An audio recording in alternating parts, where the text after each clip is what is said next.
This is a presentation from the Waupaca Historical Society. Thank you.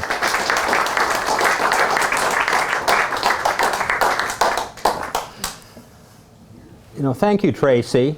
I almost forgot. Forgot your prop. I forgot my prop. Michael will be selling these books afterwards. This is what his presentation is based on tonight, The Making of Pioneer Wisconsin, Voices of Early Settlers. And then he'll be available to sign the books too in the back. Very Do good. you want to keep your prop? I'll put it in the back. Put it in the back. Put it in the back. Well, actually, Tracy and I have been communicating about this talk longer than I think it took to do the book.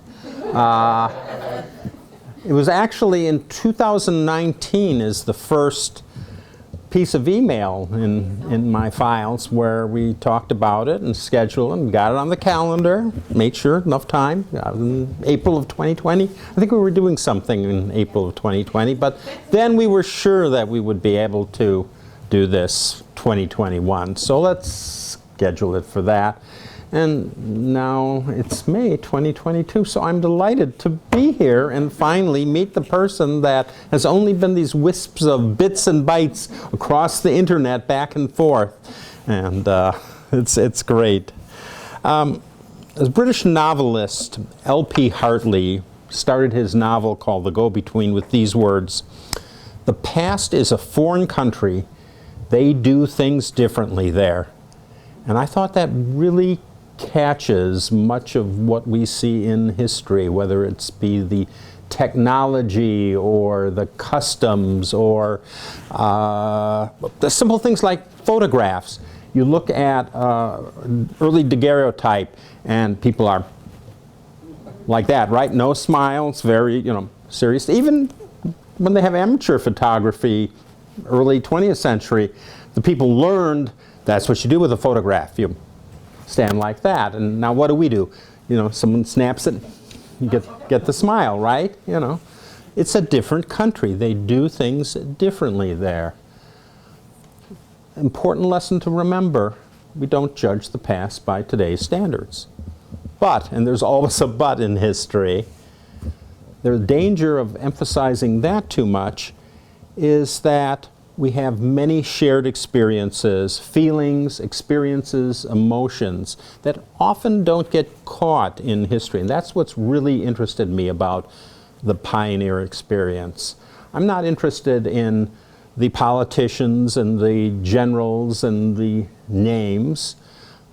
I'd like to know what the experience for the ordinary pioneer, what it was like, whether you were a man or the often neglected women, which I managed to find diaries and letters from women, or children. Children created historical documents. They had emotions and experiences. And the more I read these, it struck me that some of those elements of the past, especially those internal ones about feelings and emotions, aren't all that different than our experience. Think about our own lives. We all move, or most of us do, out of our parents' house as children, or maybe getting married and down the street, or maybe to a new town, or a different county, or a different state, or different country, and do that. We start a new job where we're away from the old friends we had in high school, and we're meeting new people. We're always adjusting and building and changing. That was the experience, as different as the 19th century pioneer was. Their experience, their internal experience, we share a lot of things like that. Things like weddings and childbirth and getting a job and depression and all of these things, very similar.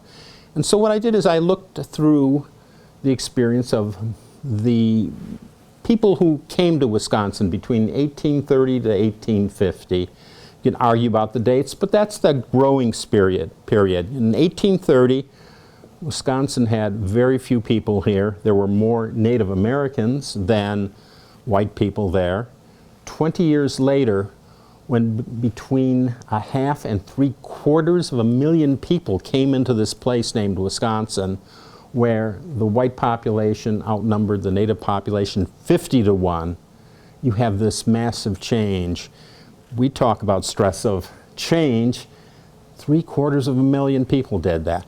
Half of them came from other parts of the United States, but the other half came from across the ocean. And of that group, half of that group didn't speak a word of English when they came here. So we can call them immigrants, we can call them pioneers. They all are really pioneers. They're all creating something new. And so what I'd like to do is introduce to you to some of those folks. Oh, the other pioneers we forget about, the Oneida Indians moved here from New York. They displaced themselves, they moved. The Brotherton, the Stockbridge. So it wasn't just the Euro-Americans who had that displacement.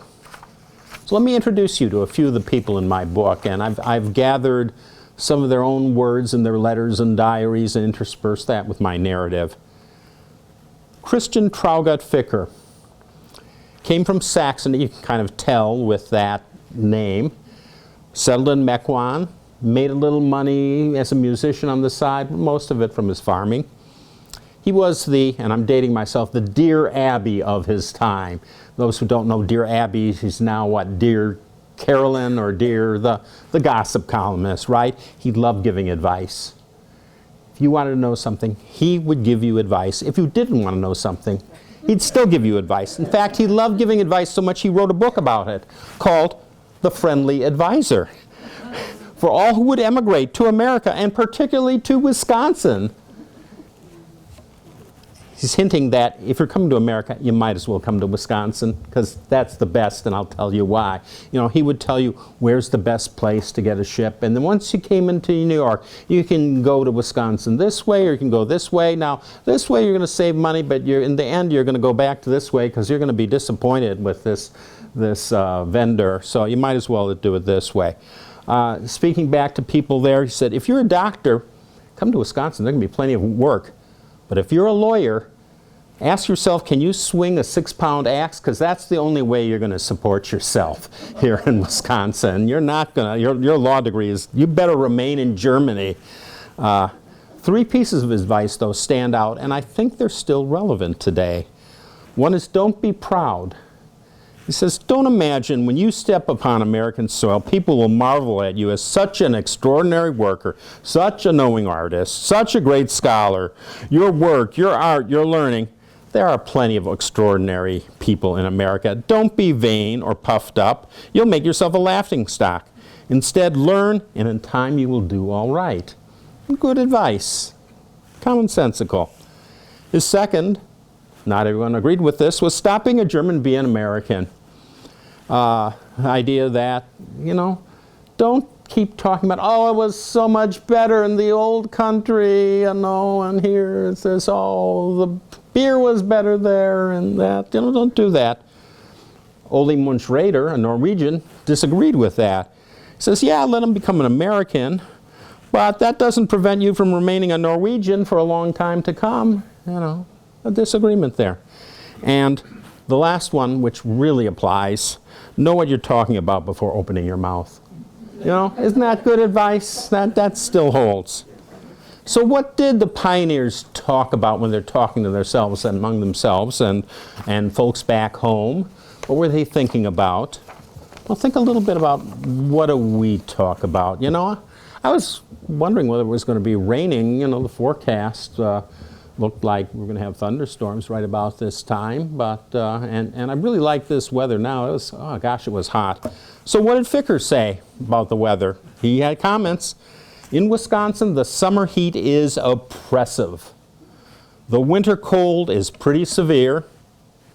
The weather extraordinarily changeable, and the fall is glorious and beautiful. You know, that's what they talked about. And he wasn't the only one. There's a fellow in Mineral Point, 1839. Unfortunately, we don't know his name. But he was trying to convince people Wisconsin's a good place to come to. And it's the last week of October, and there's 4 inches of snow on the ground in Mineral Point. And he's trying to say, winters aren't bad here in Wisconsin. So what does he write? Well, our winters, though perhaps somewhat colder compared to southern Illinois Indians, perhaps some in colder, are much more pleasant and healthy. They are uniform throughout. The air is clear and bracing. We don't have they're half cold, half warm, wet, disagreeable, slushy weather. We never hear of people dying of consumption, and you seldom hear complaints of coughs and colds. That guy could work in a marketing agency today, don't you think? I mean, there is something similar, you know. What else do we talk about? Well, I had a great dinner the other night when I went to such and such, and you know, I can't wait for the tomato crops to come up, and I just nothing I like more than a good tomato. Well, they like to talk about food and got that pleasure in food. That's an important part. No matter what country you came from, you hated the food on the ship over the Atlantic. You hated it. You detested it. It's kind of like airline food. If we had airline food, we detest it. We don't have airline food, but you hate it. So, Gerhard Kremers from Dusseldorf, Germany, 1848. He settled in Manitowoc County. Our food was poor. Poor coffee, poor pork, and stinky beef. Not a compliment. Well, maybe the Dutch like it better. John Remus, settled in Milwaukee from the Netherlands. The potatoes became worse each day, and the drinking water was becoming brackish. Everybody was tired of peas and beans. Monotony, and it's bad, you know. Or maybe the Swiss like it better. Matthias Durst, settled in New Glarus, the Swiss. The meat is all packed in barrels and so much salted that we have to wash it many times, then parboil it, and again throw the water away until it's fresher, and even then hardly edible. We have sufficient hardtack, but this is not a human food. The pigs that are kept on the ship refuse to eat it. It's in quarter-pound pieces and of a dark brown color inside and out, and it's so hard as to require a hammer to break it up in pieces. The flour, gritty with sand. The potatoes were very bad, black, bad-smelling, rotten, hardly fit for pigs. I guess the pigs don't really like much of the ship food. So his advice to people immigrating to America was bring your own food, enough to last you on the ship. But once you were in America, you still talked about food, just like we do a century and a half later. But oh, the story was different when you were in America. George Frometer from Bavaria, settled in Jefferson. And you can hear the exuberance in his voice. He's writing back home. Here in America, one eats meat every day, sometimes twice. Mornings and evenings we have coffee. The Americans, means those who were here before her, have meat on the table 3 times a day, and many kinds of vegetables which we don't even know about in Germany. Food, it's good here. Meat, twice a day.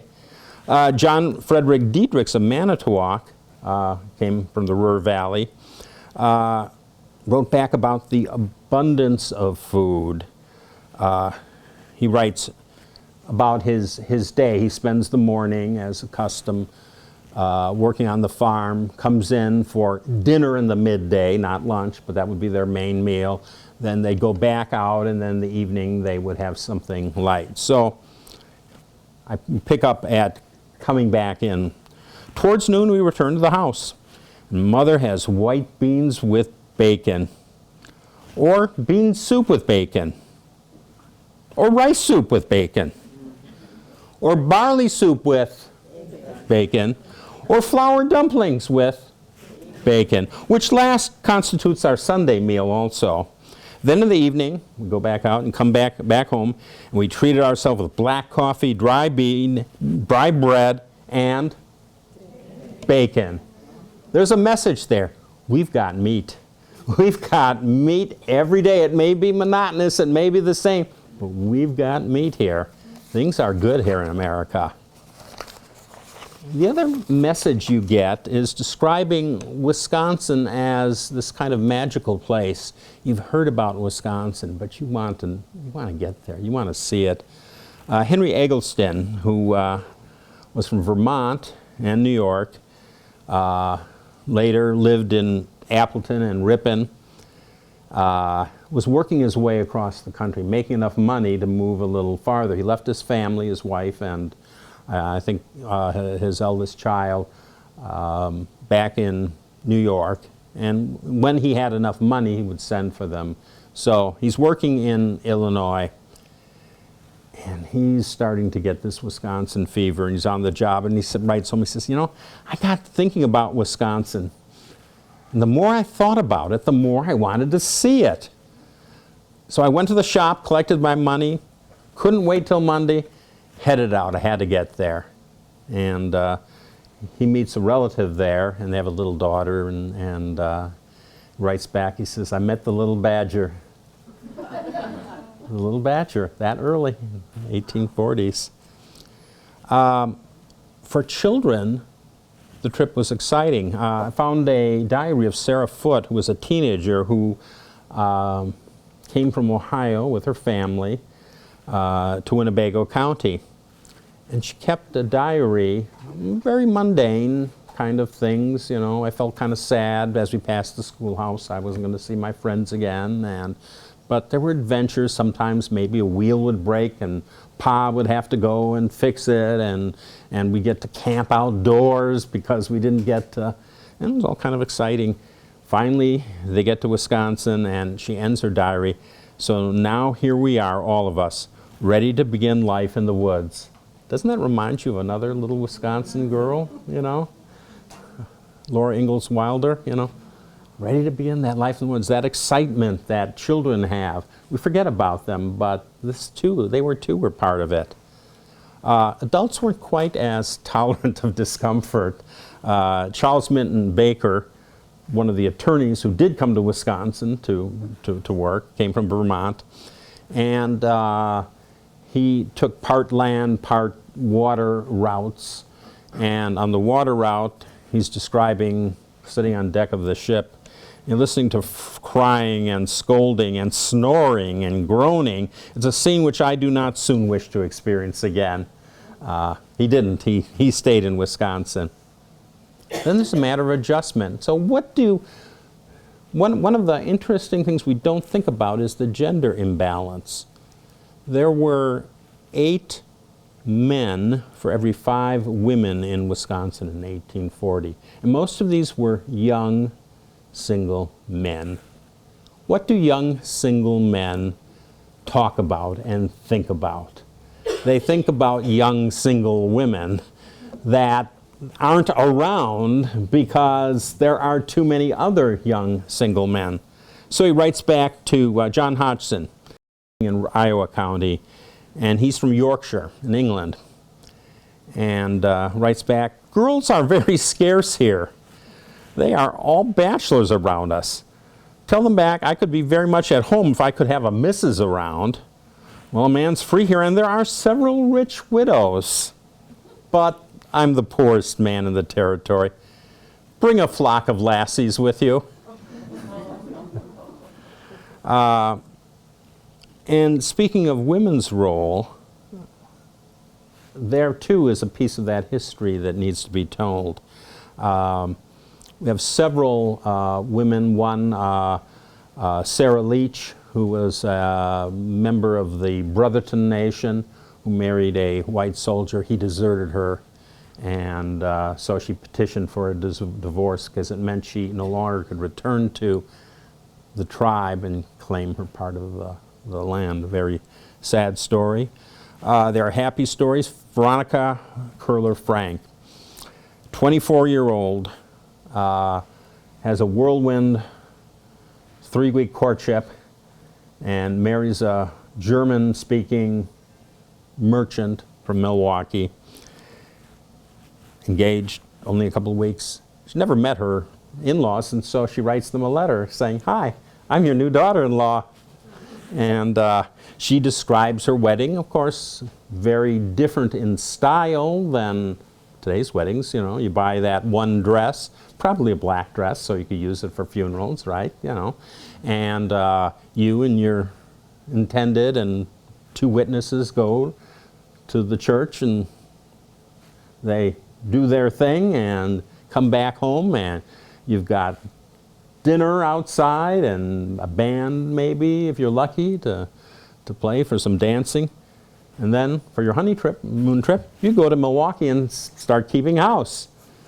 And she is giddy. She is as giddy as any modern young bride. She thinks it's so cute that she wakes up her husband by pulling on his beard, because she gets up earlier to make him breakfast, right?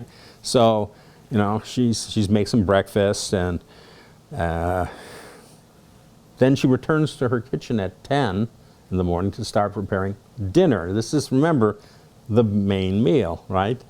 And she does that, and he comes up for dinner, and then he goes back to work, and she sews a little till about 5 when she starts working supper. And she's all excited. She's the head of her household. I read ahead several years in her letters.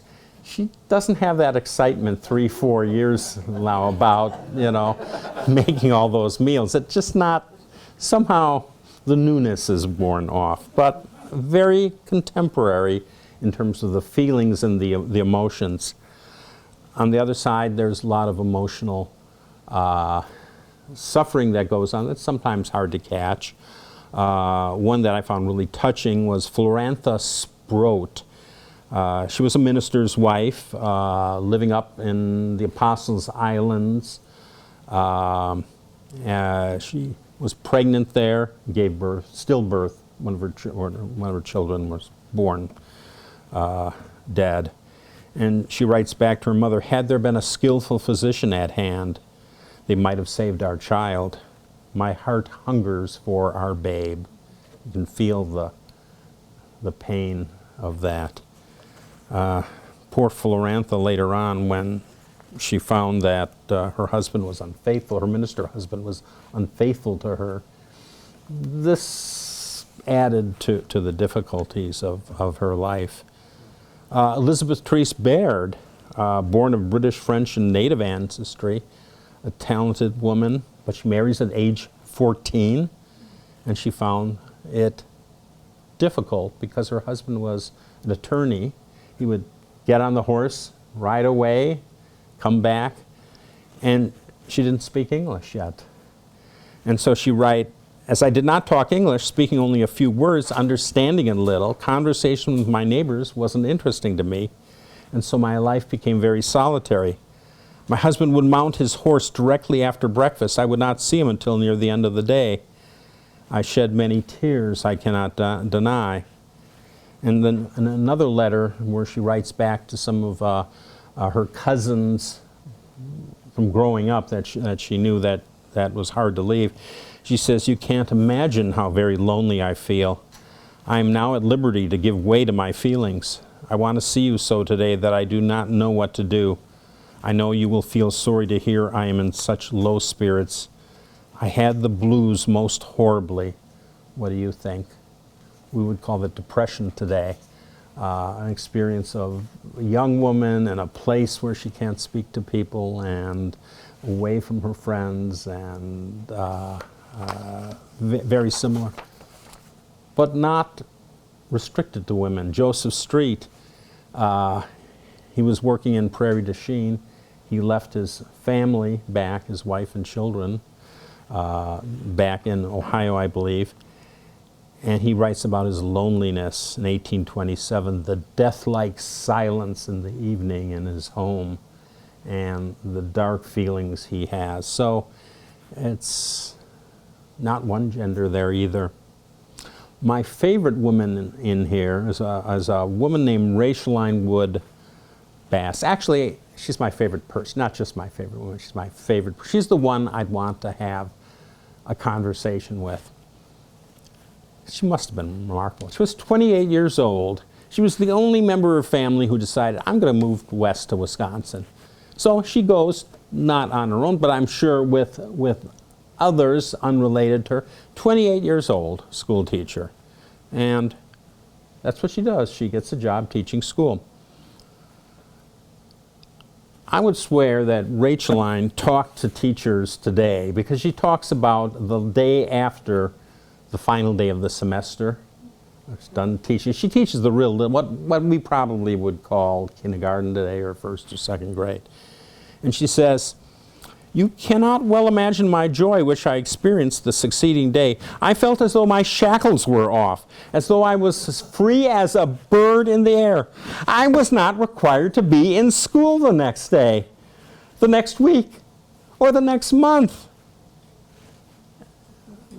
I think some people with that experience could resonate with that, but the kicker there is several days later, she sees some of the kids out in the street. She says, "Oh, I miss them. They're so cute and, little and that." But Racheline was lonely too. Her family was back in Vermont, and she'd write to her sister, her sister Mary, and she says, "Would you please move out here? I'm really lonely. I did meet a man, I'm engaged, we're going to be married, but he's very busy. You could live with us. In fact, I will give up my job. You can have the job, so you have an income. Please, please do that." Her sister writes back. We don't have her sister's response, but we know what it says from Racheline's next response to her sister Mary. She says, "I opened your letter, and today I had a little cry." The answer was no. She says, "Your reasons I consider null and void." What did her sister tell her? It's too far from Vermont to Wisconsin. And she answers, it's just as far from Wisconsin to Vermont. It's no farther that way. Two, you say, you don't know anybody in Wisconsin. What am I? You don't know anybody? I didn't know anybody. You will at least know me. I'm here. And finally, "Well, I just don't have time to get ready." He says, "What do you need? This is not the wilderness here in Platteville. We have stores and merchants. You can get whatever you need that you want here." So, again, that piece of emotion. Adjusting to new languages and customs. John Kerler, who was a Bavarian, lived in what's now Greenfield in Milwaukee County. And he's writing back to a friend who's thinking about, should I come to America? And he says, well, the main point you need to consider is the language. English is spoken in the court and in trading and in general all over North America. And it's hard at first to learn English. Milwaukee is the only place in which I found that Americans concern themselves with learning German and where the German language and German ways are bold enough to take a foothold. You will find German inns, beer cellars, billiards, bowling alleys, as well as German beer, something you do not find much in this country. So recognizing that. Ole Munchrader, a Norwegian, he really doesn't like the fact that the children of Norwegian immigrants speak such good English. He says the young farm girls, their English is quite correct. But as soon as they start to speak their mother tongue, it sounds broad and clumsy. Now, no matter how much patriotic love you may profess to feel for the various dialects, you can't deny to avoid the feeling that the harmony is broken, even if the unfortunate expression comes from the fairest mouth or the friendliest smile. Our kids want to speak English. And it sounds terrible when they speak Norwegian. I have to break away. I have a grandson who lives in France who's bilingual. And I tried to speak a little French there. And once after a visit, he had said to his mother, he says, when Grandpa tries to speak French, it just doesn't work. I think we should speak English when we talk to him. It just doesn't work. That's how Ole felt, It's just not working when they're speaking Norwegian. Expectations. We, or many of us, are descendants of people who came here and were successful. Otherwise, they wouldn't have had descendants that live here, right? And everyone, or most people who went to America, to Wisconsin, thought they had high expectations. The people who turned around and went back don't have descendants living here for the most part. John Diedrich, this is the bacon guy. He's writing back, and his family's asking him, is it really good in America? Aren't you sorry that you left for Wisconsin? And he writes back, he says, I'm a farmer. I have 80 acres and livestock consisting of a dog and a cat. You know, that's pretty good. Yes, it really is good here. And talks about how maybe things for him won't necessarily be wonderful, but his children will have it here. Yes, it is good here. Others, John Kerler, says there's trade-offs here. You got to realize in life there's trade-offs. You have freedom here, you have income, you have the sky and the earth, but there's this strange language, we're talking about English, many low-class and rough people, and not a lot of the enjoyment that in the social area that we had back at home. The Vig brothers, Iowa County, they say they were sick at first. They didn't like had a hard time finding a job. They didn't like the diseases. But on the other hand, things got better. Although we do not think anyone who wants to come here should allow himself to be discouraged by fear of illness, every industrious, and we believe every industrious and able-bodied person will make a better living here than in Norway. For people's tastes and ways of thinking are so different that it's impossible to say with uncertainty who would be happy here. But we do affirm that we have heard no one say he wished he were back, except for Mr. Jorgensen, who against the wish of his wife set his mind on this, a most peculiar decision in the opinion of all the Norwegians here. And then John Bjordalen, 1844. He didn't like it. It's too hot here. Doesn't like the woods, too many swamps. Taxes are too high. Wages are too low. I do not advise any of my relatives to come to America. If you could see the conditions of the Norwegians in America at present, you would be frightened.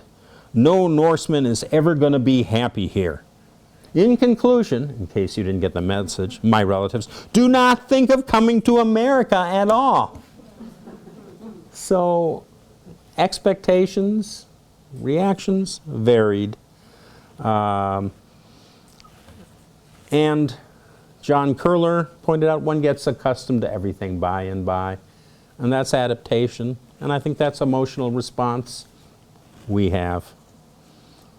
When you're in a new place, you get to take part in creating the new laws and the new customs.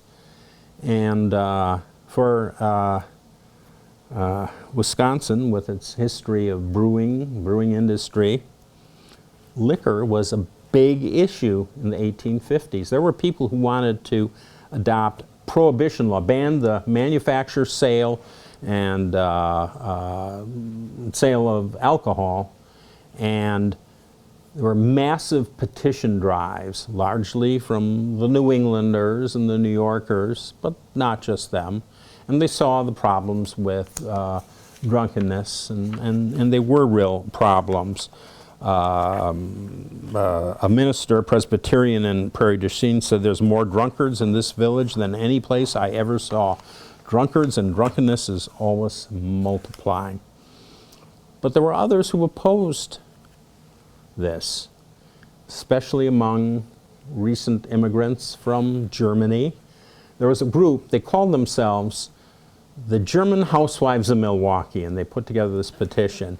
And they gave the reasons why they thought banning liquor. He says, our husbands work hard, and they need a glass of beer or wine after a hard day's work. And even Martin Luther endorses drink. I don't know whether Martin Luther did endorse it. I think he probably did, but that was part of their point, that because the other argument was very much coming from ministers arguing against alcohol. There were another group of young men at Lake Muskego, and they called them the Lake Muskego Fishing Club. I think it actually was a group of guys who liked to drink and go fishing, and they prepared a petition, sent it in, and they said, prohibition is unbiblical. It is against the Word of God. Why is that? Well, the Bible says we need to care for all creation. Okay? What do fish need? Well, they need water. If we don't have beer and wine, what will people drink? They will drink up all the water in Lake Muskego. We will have these massive numbers of water drinking classes coming in here, drinking up all the water. The fish will die. We will have defied the word because of that. And in addition, even if some of the water manages to stay and just enough to keep some fish around, everybody knows that fish tastes so much better when it's cooked in beer. I mean, case closed, right? I mean, they've got it. And instead they asked, instead of passing that ban, could you amend the bill to penalize the adulteration of good liquor, you know, because we want to make sure what we get is there. So, humor. We know humor. These guys could have been on Stephen Colbert's show, right? Or at least writing the scripts. They're not. They know they're doing something serious, but they're using humor. Again, that kind of emotional response. Small numbers of blacks in Wisconsin. In 1840, 185 free blacks are here. Some escaped slaves, some freed. 10 years later, there were 635 there. And African Americans in Milwaukee gathered together, concerned about the fugitive slave law, that they agreed they would protect each other, and there were famous cases. But it's interesting to look at the backgrounds of some of the men who led that effort. Joseph Barquette was 27 years old and a Mason. He went on to in the Civil War, join the United States colored troops that were featured in the film Glory. And Henry Clark, and I love them, a small business owner, barber, hairdresser, 35 years old. He named his business the Pioneer Hairdressing Salon. Isn't that wonderful? You could go, and when you had a chance to go to the big city and get your hair done, go to the Pioneer Hairdressing Salon. A pioneer for pioneers. The other thing that this generation knew is that they were living in a historic time. That this was a period of change and significance. Most of us know Wisconsin became a state in 1848, but the pioneers formed a state historical society in 1846. We get a historical society before we get a governor and a legislature. Think about that. Think about priorities, having priorities in place. There was a writer for a Racine paper, and again, we don't know his name, wrote an essay called The Wisconsin Character. And in reading that, it made me think of at least what I aspire for Wisconsin, what I hope. And I think that's what he was doing here. And he talked about what are the characteristics of people in Wisconsin. Well, one was freedom and independence of mind. You know, if you get 4 Wisconsinites together, either in a bar or not in a bar, like these folks, you'll probably get 8 opinions, right, on some subject. But that freedom. He says residence in a new country generates enterprise. A lot of inventions in Wisconsin, a lot of creativity, hard work. There's always been part of the Wisconsin tradition. Again, doesn't always happen, but one of those Wisconsin values that would characterize it. Finally, a public spirit. He says they have a public spirit. People support their churches and their schools and build roads. You have that sense. And he says there is a more friendly, neighborly feeling prevailing in Wisconsin. I get that sense if I go to Chicago or New York or Boston, and I get a sense that there tends to be. Our big cities, daughters tease us when we go for a walk and we greet people, hello, hello, hello. Mom, you're embarrassing us. Don't do that. You're not supposed to look people in the eye and say hello. That's dangerous. And he says the reason why I think those characters developed there was this generation had the acquaintances of people from all different states of the Union. Their families were back east, or maybe they were on the other side of the ocean. And they had the acquaintances of people from all different countries. And by hearing that, you get a variety of new ideas and become much more open in your own opinions.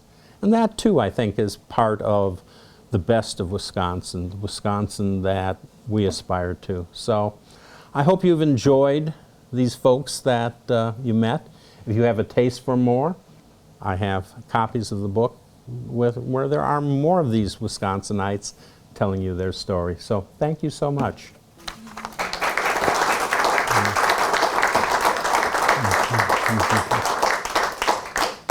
Any questions?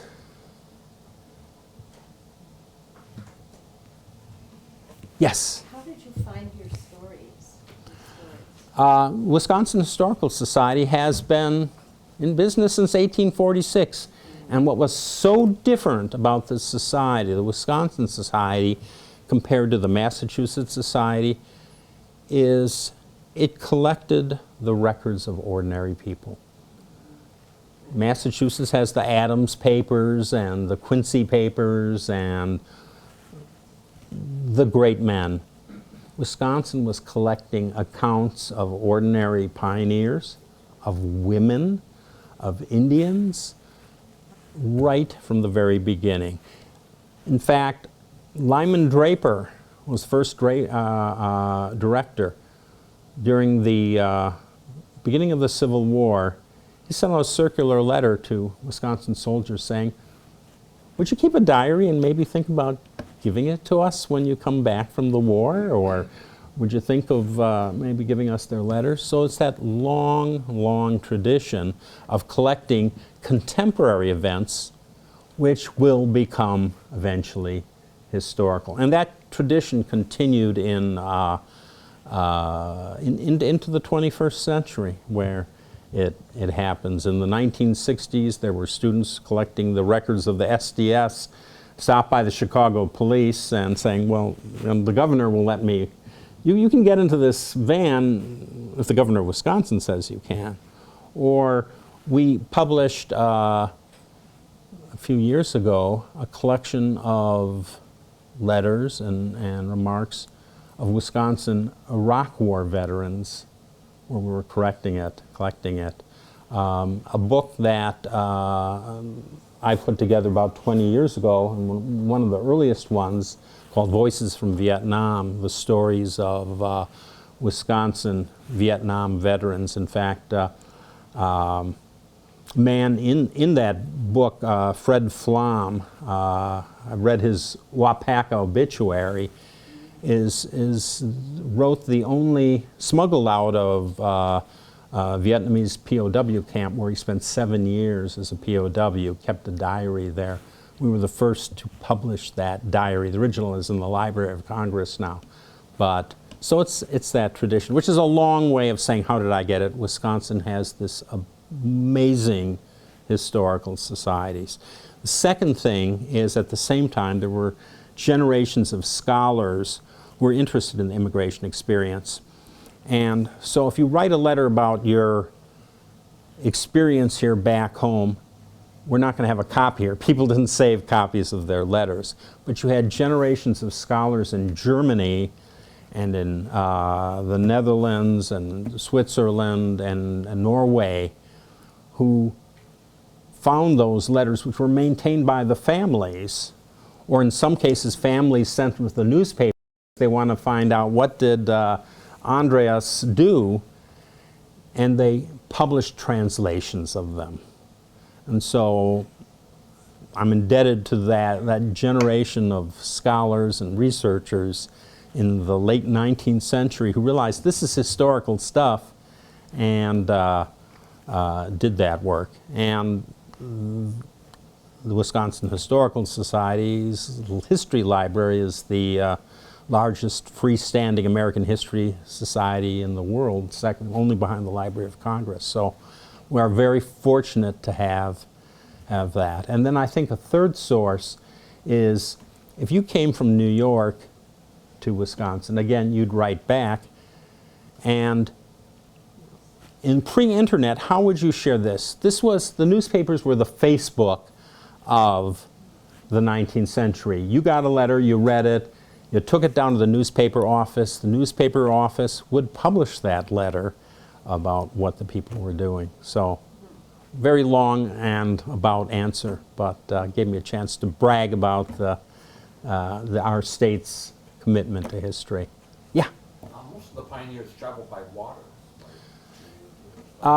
Came to Wisconsin, to the Erie Canal and to the Great Lakes. Right. You know, if you think of the interstate highway system of the early 19th century were the rivers, what would be the fastest way to get, why is Wisconsin settled from west to east?